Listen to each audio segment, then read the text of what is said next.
This is the AI News Flash for June 13th, 1 p.m. UTC. First up, accounting giant KPMG has pulled a report touting the benefits of AI after it turned out to be riddled with, ironically, AI hallucinations. The report, titled Total Experience, was published last October.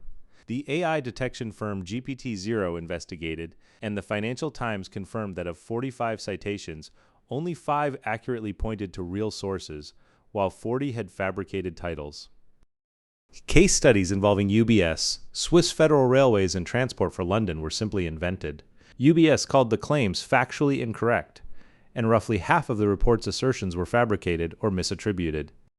So while the Big Four sell AI governance, their own report hallucinated. GPT-0 even coined a name for AI inventing fake references, Vibe citing.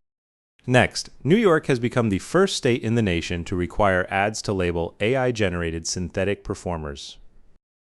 Signed by Governor Hochul last December, the law took effect Tuesday, June 10th. Any ad using a digitally created figure that appears to be a real person must conspicuously disclose it across print, digital, and social platforms. Violations carry a $1,000 fine for the first offense and $5,000 for each one after. The actors' union SAG-AFTRA backed it strongly, while advertising trade groups warned it would inject compliance uncertainty. Movies, TV, video games, audio ads, and AI used purely for translation are exempt. It's a regulatory pushback against AI performers replacing human actors. Third, Disney is pushing its tech employees to move faster with AI, but warning them to avoid tokenmaxxing, according to Business Insider. The tokenmaxxing is an internal culture of competing to burn through tokens, the units of data that large language models process. Disney runs a dashboard tracking AI usage, complete with game-like streaks and milestones. Over 9 workdays in mid-April, Disney and ESPN tech staff consumed 3.1 billion Anthropic Claude tokens and 13.3 billion tokens on the coding tool, Cursor. Some employees fire off hundreds of requests a day.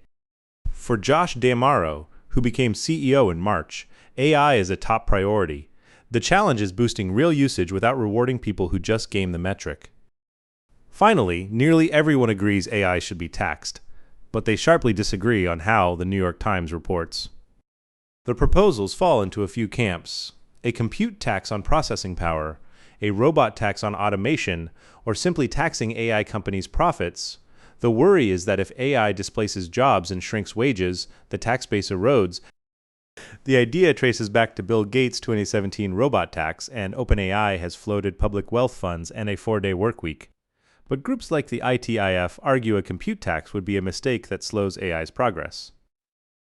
Critics even question the premise, noting that labor's shrinking share may have shifted to housing capital rather than machines. Designing taxes for the AI era looks set to be a hard fight. And that's all for this AI News Flash.